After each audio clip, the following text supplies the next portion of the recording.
Gentlemen,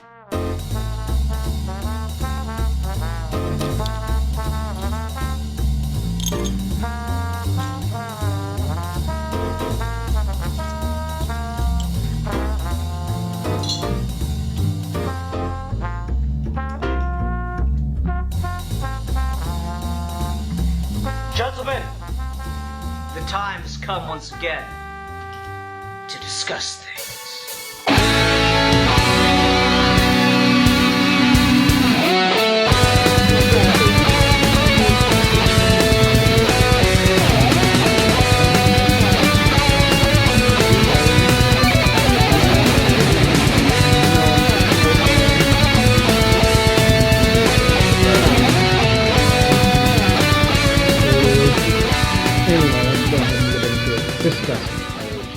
Hi everyone, welcome to another episode of Geeky Gentlemen.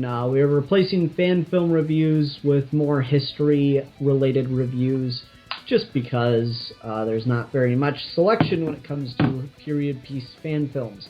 Though if someone makes a Bombshells fan film, I'll watch the shit out of that. Anyway, Rasco from Rasco's Modern Life is joining me. Let me just say real quick, you can download episodes of Geeky Gentlemen, listen on the go. There's a link in the description to download this episode. You can download old episodes by leaving comments on old episodes. Hey, you can't find old episodes? Check out, there's a Geeky Gentlemen playlist where you can go find all the episodes of Geeky Gentlemen, all 340-something of them. You can leave a comment on those episodes requesting a download link, and I will hook it all up for you. No problem whatsoever. Anyway, Rasco, what are we talking about this time? Today, we're talking about William Wallace, the Legend of Elm Street. Yeah, we're talking about Braveheart. This is a really weird film for me. Really? Yeah, because I know what they're trying to do, and I simultaneously admire that, but also think they step on their own toes while doing it. And so I feel it's a very conceptually confused movie. Okay, so Rasco, how much do you know about William Wallace? Not a lot. I don't really know actually anything about William Wallace, other than outside who he of the movie is, Braveheart. like somewhat who he is. So, okay, so you know nothing about William Wallace outside of the movie Braveheart. Yeah. You think that's fair to say? Yeah. Okay, so therefore you know nothing about William Wallace except for the fact that he existed. This movie is just hilariously historically inaccurate. There's a great channel that you guys can go check out, and I'll be parroting a lot of their points on this. It's the channel History Buffs. I highly recommend you check it out. But this movie is hilariously historically inaccurate, because they talk about, okay, so the very first scene of the movie talks about how the King of Scotland died without leaving any male heirs, right? Mm-hmm. And while there's the narration talking about that, you have, the shot that pans down, it says Scotland 1280 AD. The King of Scotland died in 1286. From literally the very first shot of the film is wrong. And it only gets worse from there. But what's funny about it is the writer, Robert Wallace, I'm assuming no relation, though he might claim it. I am William Wallace. Right. Robert Wallace has talked about the whole point of Braveheart is not to be historically accurate. It's to capture a feeling of Scottish identity. And at that, I can admire that goal. But here's my problem with it. There's a line in the movie, during the most famous scene in the movie, that kind of contradicts that idea. Because you have, that really cool... I'll admit, it's a fucking cool-ass speech. You have Mel Gibson's cool-ass speech, and some guy goes, William Wallace is 7 feet tall. And he goes, oh yes, I've heard. And if he slaughters men by the hundreds, and if he were here, he could strike down the English with fireballs out of his eyes and lightning out of his arse. And, that seems, tell me if I'm wrong, Rasco, doesn't it seem like that point is to make the idea that William Wallace is not a legend, he's a real man? Yeah. So, doesn't that contradict the idea of just telling the story of a legend? Yeah, it's in... Okay. That's true if you're, like, taking a look at the... You're right, but I think within the context of the movie, it's different. It's just blatantly not being accurate to tell a good story, I think is what it's doing. And if, you know... that's one of the cooler ideas of the movie, is that everyone thinks of him as this, like, Hercules-like figure, and he's just a guy, and I really like that. And so... I understand exactly what you're saying when, like, if you're doing a movie that's, like, making a legend out of William Wallace, and at the same time within the movie he's saying he's not a legend, that is kind of strange.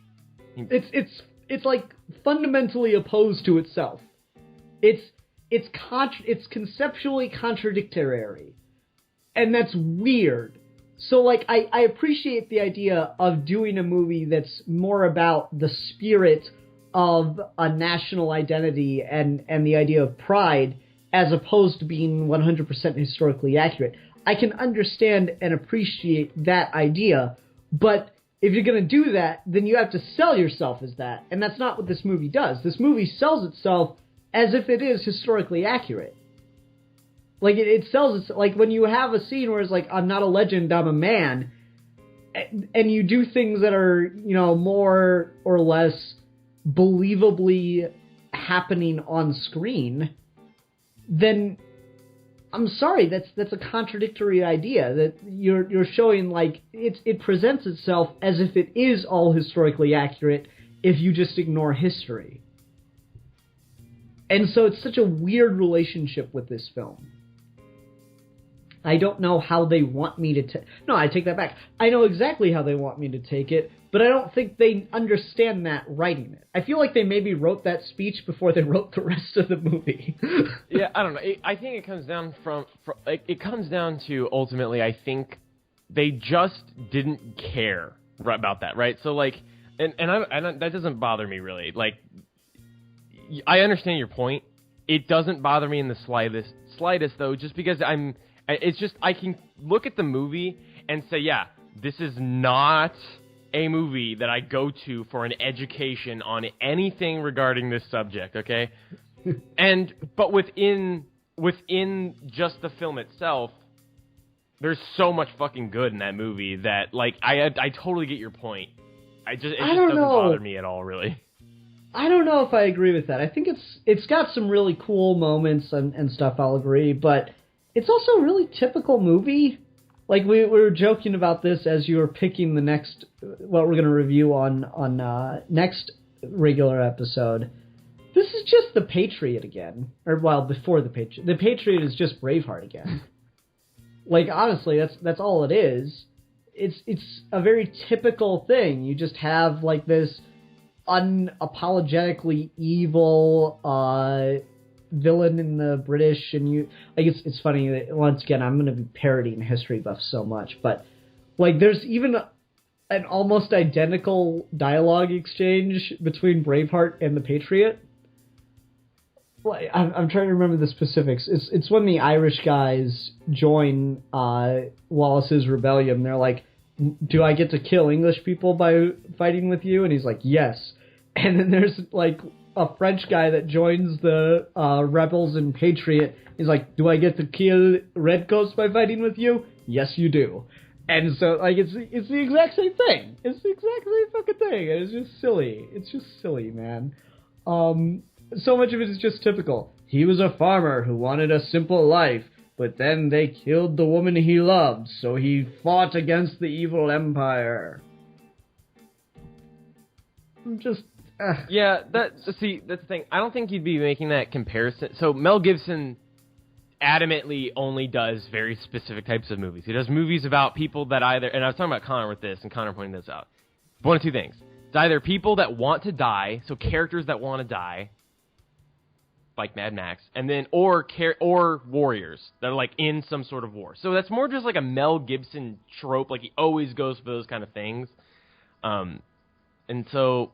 Well, not even just with Patriot, just the idea of, like, okay, he's a farm boy that just wants a simple life, and then, like, the evil people do bad things to him completely unprovoked, and so he takes up the righteous fight. I don't care that it's Mel Gibson. I don't care that it's the same movie as The Patriot. It's just like, that is such a typical plot. Well, I mean, how do you really change the story more than they did? Like, how do you... Well, William Wallace wasn't just a typical farmer. He was a nobleman. You know, like, that's the thing, is like, when you pick historical people for a reason. William Wallace was a nobleman. His lands were going to be taken from his family, so that gave him reason to fight. But, you know, it's not like they fucking murdered a woman and all this stuff. It's just, I don't know, man. It's just so silly. It's so typical. Oh, really? See, well, so what I picked up on this viewing was that this, to me, feels a lot like a superhero movie, and it reminds me a lot of Superman the movie, actually, because it's structured very similar to kind of like a typical superhero origin, where you get him as a kid and you see him doing kid things, and then he has like a kind of defining like motto that he gets from his father, which is like, you know, you got to use your brain, yada yada yada, whatever, and then that kind of becomes like a recurring thing. He's like, oh, he's a tactician. That sticks with him later on in his life, but also, like, his father and his brother die, and so that's kind of like my father, my brother, they were killed, and now he has a chip on his shoulder, and now he has, you know, it structures itself very similar to a superhero story. And then he even fills that same role of being, like, the guy providing hope for other people, and that, I don't know, that was really cool, just seeing it this time around and thinking of it as a superhero story. It's, I guess, but at the same time, it's a really typical story, though. It's just so by the numbers for me. Really? Yeah, like, you know, aside from the, like, I appreciate that we have a character that dies at the end. I really like those. Like, you know, don't give us happy endings all the time, please. Besides the character dying at the end, what about this subverts expectations? Well, I think the part that I forgot about that this time around I was really invested in is everything going on with Robert the Bruce. And I think that at the end of the movie, so I was thinking about like the title this time around and the concept of like of Braveheart, that word. I think that word applies to his character more than William Wallace, actually. Where it's like his whole thing is he wants something to fight for where it's bigger than just a practical move. Like, and he wants something where it's a fight because of some sort of like inner ignited passion, and it's a fight that you're willing to literally be disemboweled to stand up and side with.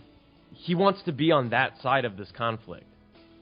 He wants to be willing to do everything that William Wallace did, and he has nothing in his life that he's compelled to give his life for in the same way that William Wallace is. And I just really like everything with his character. Okay.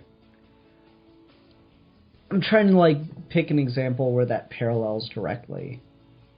Because usually, like, the betrayer of the piece doesn't come around.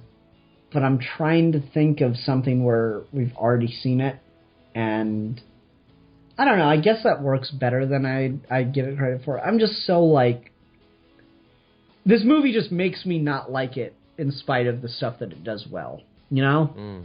I'm having that kind of reaction to it. Like, you could point out and list all the things this movie does well, and my reaction will probably be, yeah, okay, but it's been done before, and I don't care because it's too stupid for its own good. Like, it just pisses me off too much to give it any more credit, you know? What? Okay, also, here's another thing. What's typical about him having his, so the part that, it's been so long since I watched this movie, and I'm not a person that has, like, a weird attachment to Braveheart. Like, I watched this movie way after I probably should have in life. I saw this movie, like, I don't know, never mind, it's irrelevant. But, I always forgot that they just straight up cut his wife's throat. And I was not expecting that this time around, just because it's been so long since I saw the movie, and I forgot that happened there. And it's like, I don't know. There's some things about this movie that I think are kind of like gut punches that I wasn't ready for. Oh, well, okay. Like, straight up, because, like, I mean, it's more gory, I'll give you that. But, like, okay. Uncle Ben and Aunt Beru. Yeah. No, that's a thing. But I'm... In this like, world, though, like, to what kill more... the loved one out of spite, or, you know, to kill the loved one, and that's what gives the hero motivation. That's, you know, we have a whole trope named after that now. Woman in the refrigerator. Mm-hmm. That's a very typical thing. Yeah, you know, I mean, either kill I'm a just family saying, member like, I don't or, think that or the fact... So there's so many movies where a death is a motivation. And I think it's one of those things where, like, when it's done well, like, even if it's typical, like, that's fair to say. Like, it's fair to say, like, I didn't emotionally resonate with this because I've seen it so many times. That's one thing. Yeah, and that's where I'm at with it. As a like, person, and this is the thing, for me, I almost always am, like, a lot of people say, like, if a movie's hyped up to them, when they eventually watch it, like, it won't live up to the hype or something like that. I'm the opposite. When someone hypes up a movie to me, I somehow am so good at just, like, completely stripping away what I'm expecting a movie to be and just liking what it is. And a lot of people are not good at that. So this is like a fundamental. Like, so, like, it's very understandable that, like, if these things are typical, which you've made the case, and it's safe to assume that these are things that we've seen plenty of times in the past. But for me, it doesn't bother me just because, like I said, I'm capable of kind of stripping away things and looking at it through this individual case. And not to say that everyone else can't do that. I'm just saying that, like, for some reason, it doesn't really affect me when I go into movies being tipped off that it's going to be great or that other people like it or that it's going to be terrible. It doesn't really affect me that much. Yeah, and I mean, that's fair, but like I said, for me, this movie it digs itself into such a deep hole that I can't give it credit for things that it does well. Like, yeah, I'll admit that it's doing a very typical thing with the death of the wife. It's doing it fairly well, all things considered, that if I liked other things, if I liked where this movie was going with a lot of things more, then I would be able to get over that being typical, and I would be able to enjoy it on its own. But because so much of the surrounding trappings are typical, and because I find the movie doesn't really know what it's trying to do, it says one thing but shows you something else, I can't give it credit for those things. It's built up too much of a debt to me. And then I'm just like, ugh. With a lot of what I see on screen, I'm just so done with it. It's underwhelming, and it just reads as being like, so it reads as being worse than it might actually be because of how much of it is typical. The fact that it doesn't know what it's trying to do, it's telling me something else than what I'm seeing on screen. It just highlights the problems that might be subtle problems in other movies, but here it just compounds upon itself for me.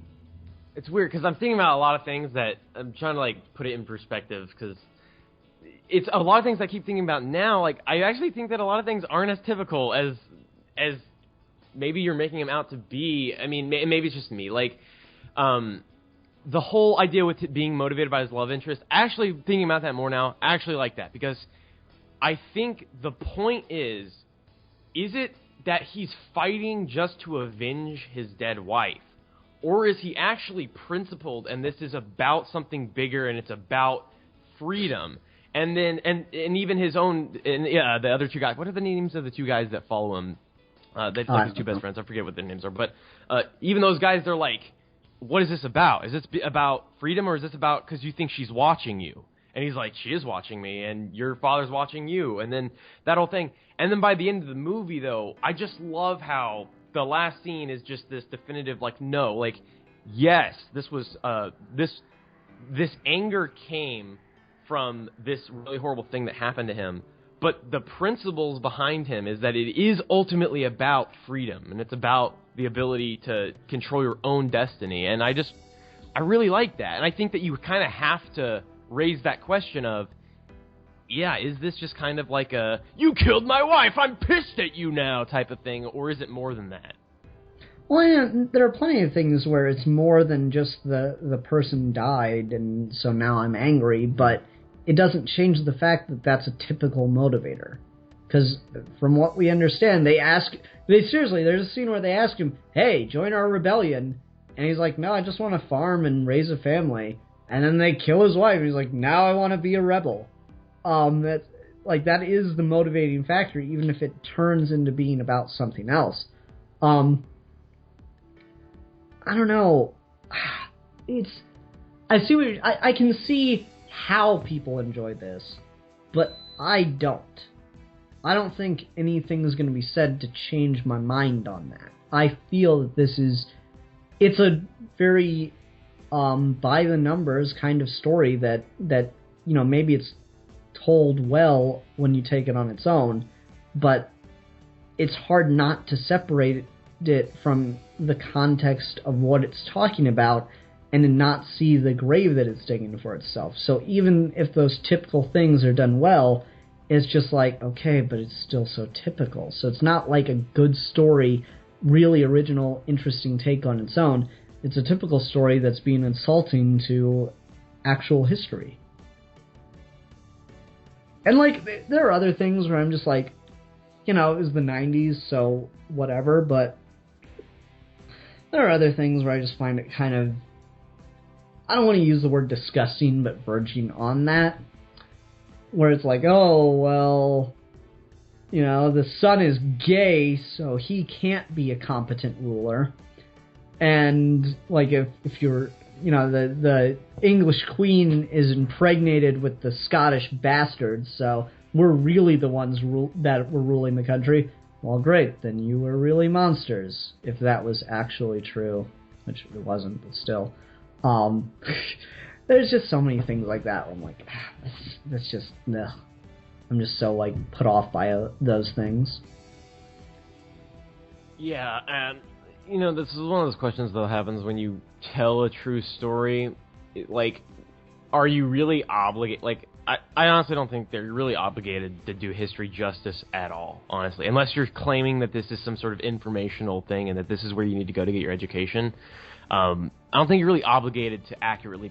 another example, Mel Gibson's movie that just came out yesterday, Hacksaw Ridge. It's really funny. He changed that story to make it more believable because the real-life story is ridiculously unbelievable. You'd never believe the real story of Hacksaw Ridge. So he took that and he stripped out some of the things that are unbelievable and made a movie that is probably more entertaining for that and definitely is more dramatic for that. Okay. So it's really interesting. I don't think you're really obligated to. So I look at it from... Well, Mitch Hedberg has a good joke, and you ever think about that phrase, based on a true story? Mm-hmm. What does that mean? My friend was like, hey, did you hear about that story, that old lady getting hit by a car? And I was like, yeah. Based on a story. It made me write this story that was based on the true story. It's about a gorilla. What does that phrase really mean? Inspired by a true story. Yeah, that inspired me to go write this story. I guess I can agree that you don't have to, but at the same time, if you're just going to tell an original story anyway, why the fuck not? Yeah, it's... if you're going to tell an original story, then just tell an original story. Don't attach it to this historical thing. That's the thing, is DC Bombshells is awesome. It's an original story. You can make an original story set in a historical era. You can do cute things where actual historical figures cameo. But what the fuck is the point of making something as if it is historically accurate if you're not gonna? Why not make the William Wallace mythology movie? You don't have to have him do the things where he's shooting fireballs out of his eyes and lightning out of his arse, but you can do a William Wallace mythology movie and not put the trappings of it being historical fact around it, and it would be fine. The problem is that it does that, though. But does it really put the trappings of historical fact if from as you said, from scene one it's being inaccurate? Because it doesn't ever acknowledge the fact that it's inaccurate. It in fact sets itself up as if it's more true than what you'll read in the first scene. The very first line of dialogue from the narrator is, "History will call me a liar, but history is written by men who would hang heroes." What the fuck is that supposed to mean about what the rest of the movie's about, then? That all of this is what actually happened? That's what I get from that line. Well, I mean, in a sense, you can look at it as almost being somewhat even more true to the spirit of the story, because it's a story about people creating like a deity-like figure that was just a man, and then this is a movie taking a guy who was just a man and then making a story about a guy who was just a man, but people thought he was a It's really weird, because it's either completely contradictory to the message or completely in line with it in a weird way, and it's just ultimately, I just can't let that stuff cloud my viewing of the film, honestly. That's just something I can't ultimately care about. And that's the thing. That's the thing that puts me off of it the most, is it doesn't know, it's so fucking plain. It's playing footsie with what it wants to be. Either it wants to be a movie about, a feeling and a kind of national pride, which there's plenty of evidence to do that. Like the fact that William Wallace is wearing blue face paint. That's not a medieval Scottish thing. That was a Roman-era Scottish tribe. They weren't even called Scots at that point. That's so goddamn old. That's a Roman-era Scottish tribe thing of them wearing blue face paint. No way the Catholic Scots would fucking do that. They wouldn't want to be associated with their pagan ancestors in that way. But they do that in this movie, and if you take the movie only as capturing a feeling, an emotion, capturing a sense of national identity and pride, which, there's whole fucking movies about that idea of lack of true Scottish identity. If you do that just from that perspective, that's fine, but it puts the trappings of itself as if it is true. It puts the trappings of, this isn't national pride, this is the truth, this is the story that they don't let you know. And that's a problem. That is a huge fucking problem. The way it presents itself matters. Story on its own is not everything. The trappings, the way in which you show and present that story, mean a lot. There's a context to everything that I feel you have to look at. Well, can you also interpret it, though, the story starts off with a guy telling you a story saying that this is what really happened? Well, the same people who were making up the ridiculous myths about William Wallace also were telling the same story the same way as if it actually happened. And you could almost say it's the same thing as 300, where it's it is a war story that is highly, I guess, elevated by the fact that it's being retold by someone else. And while that guy's saying this is what happened, it's not what happened. And you could argue that, the movie, on a thematic level, that's a recurring theme where it keeps coming back that people become deities when we talk about them over and over again, and they become something more, and their stories change, and they become grander and more noble and more honorable. Everything you're saying almost could be completely flipped into being totally in line with the weird idea of, false narratives created based on historical figures. That's a really good question, because I do think 300 is the most historically accurate movie ever made because it presents itself as a story. Importantly, 300 is much more stylized. It's, Greeks didn't wear that fucking armor. English people did wear the armor they're shown to. Scots didn't wear kilts until 200 years after the events of William Wallace's life. So there's all these, it has these trappings that make it feel more, quote-unquote, real than 300 is. 300 is very stylized. Mm-hmm. And importantly, the narrator comes back throughout 300 and doesn't just bookend it. Mm-hmm. Whereas Braveheart, does he narrate after the first scene until the end? Is there another section of narration after that first scene? At the end, Mel Gibson narrates the end. It just bookends, right? Yeah.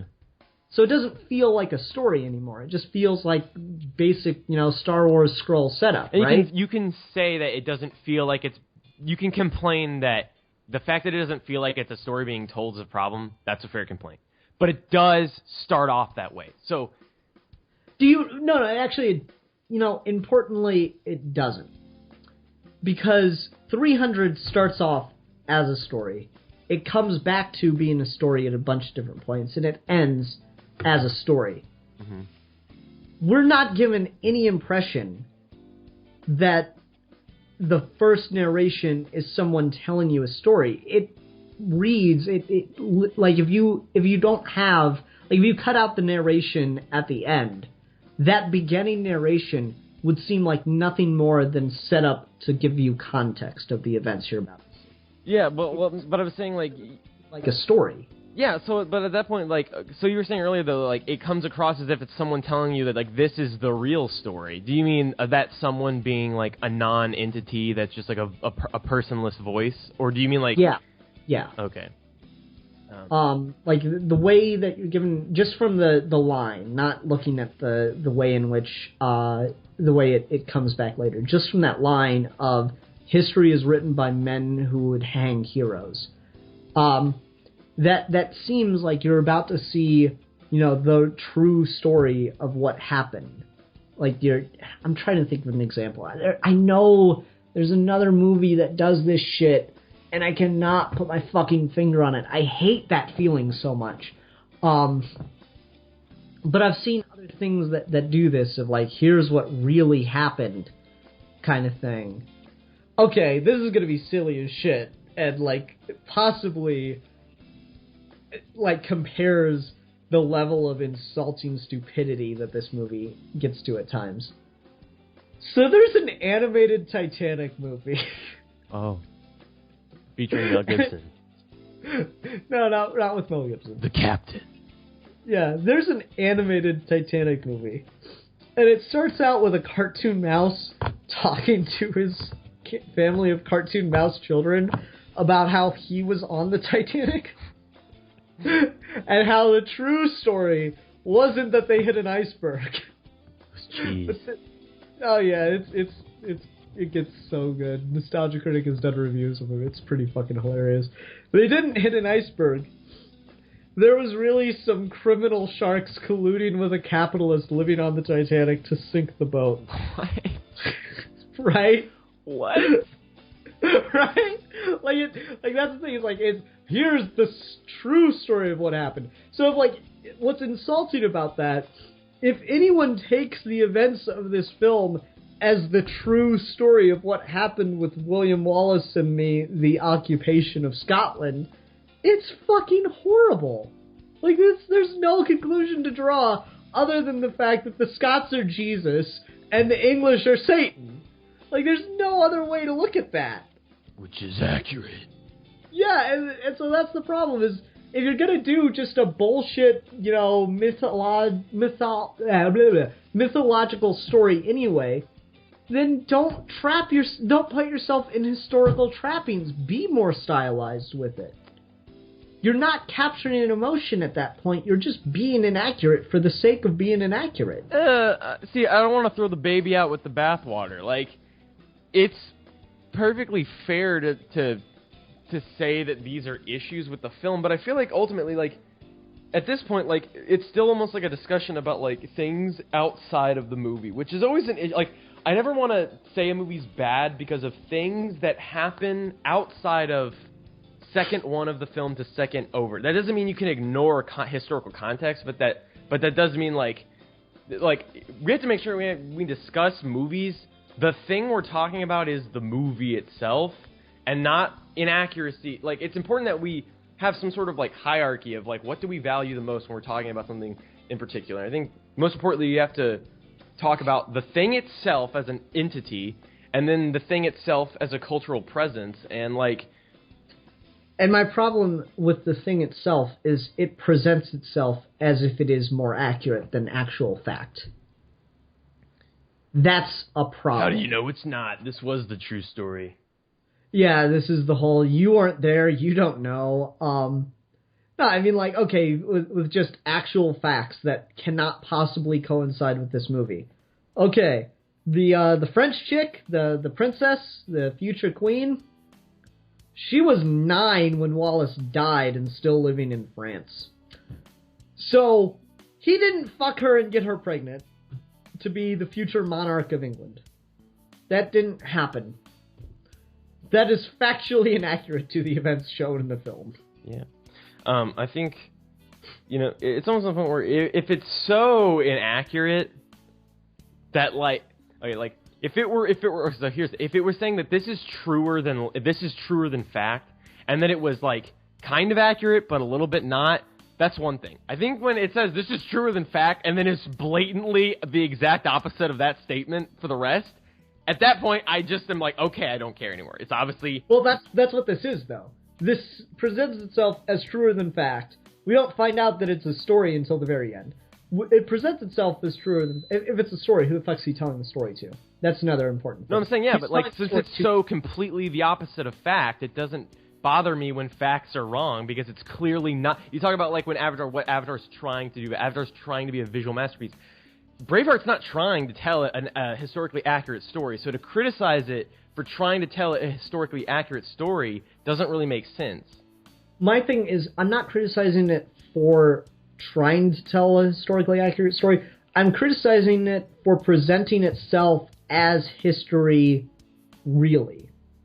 And that's my problem. And that's a fair complaint. Again, we agree on that. That's an issue. We just disagree on to the extent. That really is nothing. It doesn't bother me at all, but it seems to bother you a lot. There's a million things that I could say bother me that wouldn't bother you. So this is just subjective disagreement. Yeah, that's fine. And so we can agree that that's a problem. That's why I have such a problem with it. That's why, the fact that it digs itself such a hole. It builds up so much debt in those first couple minutes of the movie that I'm just blown away by how that I just can't forgive it anymore. That's my thing with it. You might say it's a well-done story, even if it's a very typical story, and that might be true on its own, but with the way in which it digs itself that hole so early on bothers me so much that I can't forgive it for that.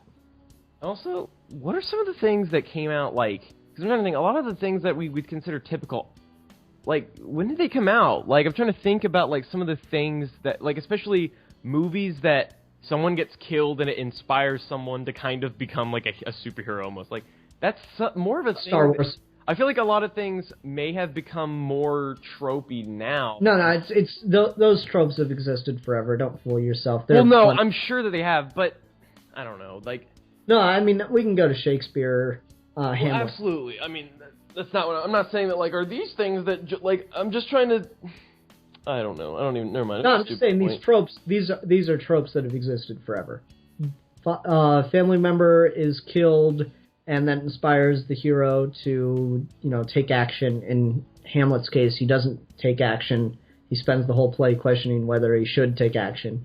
But, the whole thing is, okay, Hamlet's father's dead. It's revealed that it was his uncle that killed him. Okay, now Hamlet is gonna put the events of the story in motion. That's the first example that comes to mind. Give me a minute and I can probably think of some examples in Greek tragedy, or in Greek mythology.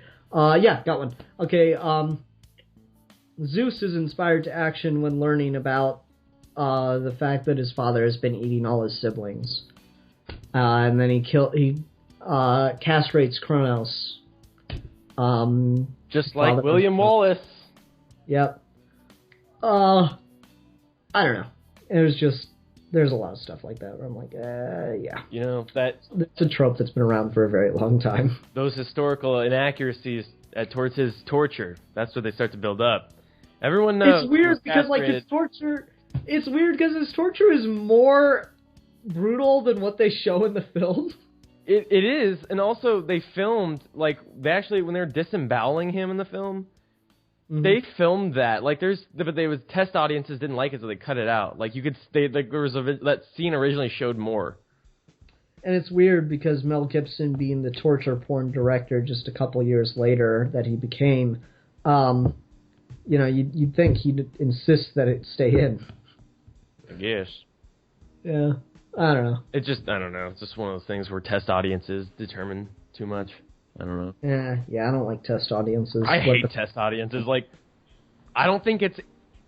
Every time you hear a story about a test audience, it's always, well, the director's cut has this ending, because the theatrical cut had this ending because test audiences didn't like the better ending that's in the director's cut. That's almost always what happened.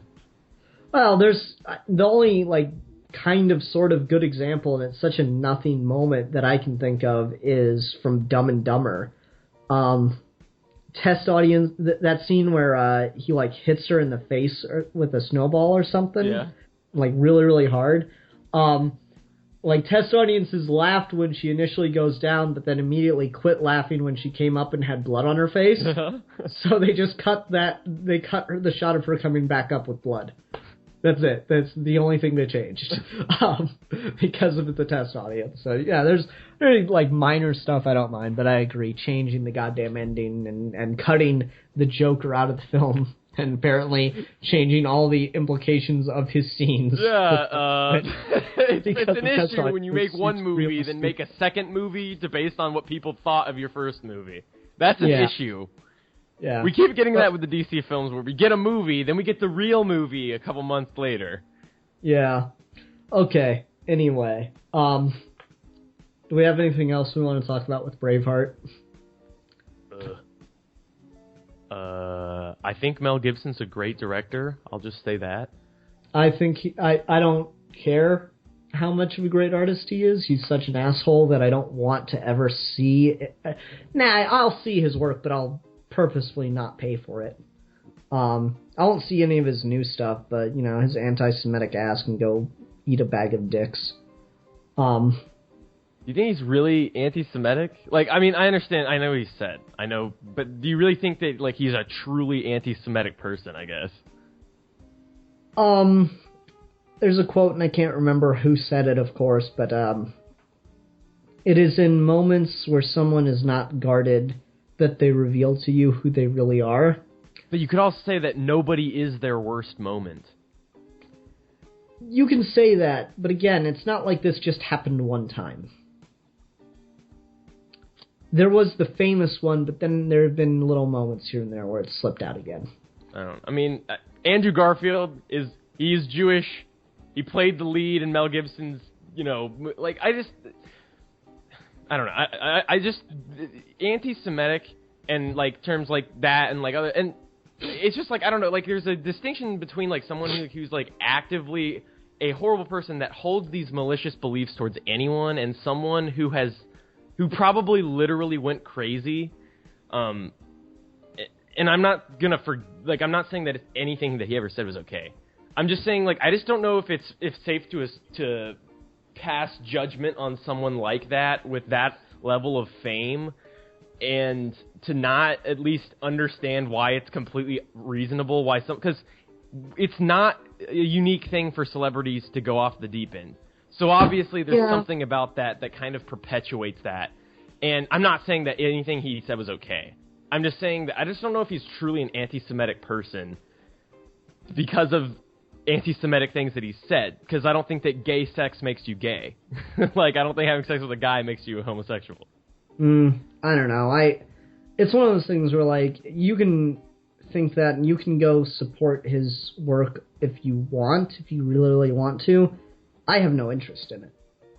I've never been, like, a huge fan. I have no interest in forgiving him. I don't think he's ever, like, he's apologized, but I don't think he ever, like, really did anything to make up for that. I don't know, I have no interest in being supportive of Mel Gibson and his career. So I might watch his movies, like, in this case, begrudgingly, because I have to, for the show, but I don't think I'll ever go see his stuff for its own sake.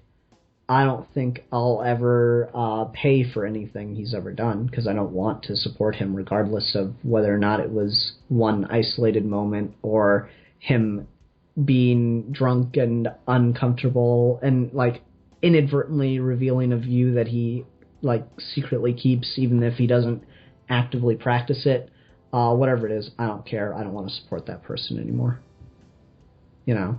Mm-hmm. I don't think that's a bridge too far, regardless of celebrity status or difficult circumstance at the time or whatever. Yeah, I mean, yeah, that's fair.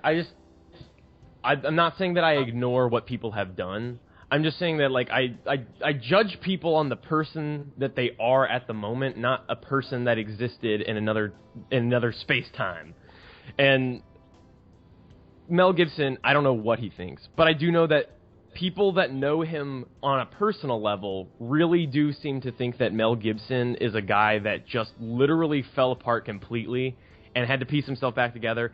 And so I'm not forgiving Mel Gibson necessarily. I just never really held any sort of personal animosity towards Mel Gibson because I guess my standards of human decency are lower than most people. I don't expect much out of humans. I don't expect much out of us, so I'm satisfied with mediocre morality. Yeah, it's not a personal vendetta. I mean, I'm not Jewish. I have one Jewish friend. I don't have like a personal vendetta against Mel Gibson, but I don't want to actively support someone that acts that way, regardless of what circumstances there were. There are certain things. It's just like, yeah, fuck that. Like you're never allowed to do stuff like that in my book and be still cool in my book. So anyway, there's a review of Mel Gibson from a moral standpoint. Mel Gibson, the review. Okay. I rate Mel Gibson 3 out of 5. Okay, let's go ahead and do ratings for Braveheart. You go first. I'm curious. I'm gonna give Braveheart. For me, you know what? You're definitely gonna disagree with me. I'm gonna give Braveheart a 4 Legend of Elm Streets out of 5. Okay. Elm Street doesn't come from Braveheart, so that doesn't really work for our rating system. But it's okay. I'll give Braveheart 1.5 out of. Well, it's got good acting. It's got good music. I mean, I can't deny that it's got good music, James. It's got great trappings, but it's just what it's trying to do bothers me. Yeah, I'll give it 1.5 out of 5. Broadswords sticking in the ground, waving in the wind. It's really funny because that was almost the thing I picked. Oh, really? You know, it's funny. I've considered like photoshopping and like posting those as images just in the middle of the video as we say the things, but sometimes we get really fucking abstract and I don't know how do you visualize a Legend of Elm Street? Like what is a piece of paper with a lot of words on it? Like it's a legend on paper. Yeah, I don't know. It's just stuff like that. I'm like, I don't know what I do. Okay, next week we're going to do something kind of different that, you know, we've danced around it, we've talked about them in the past, but we've never just discussed one on its own outside of a topic. This has been in my Netflix queue for a while. It should be really interesting, especially given the conversation we just had. We are going to talk about What Our Fathers Did, a Nazi Legacy. And it's actually a documentary that interviews the families of former Nazis. Oh, yeah. Yeah. Should be fascinating. Anyway, everyone, thank you very much for watching. Until next time, I'm the Philosopher. And I'm the Walrus. And we are your Geeky Gentlemen, and we will be discussing things.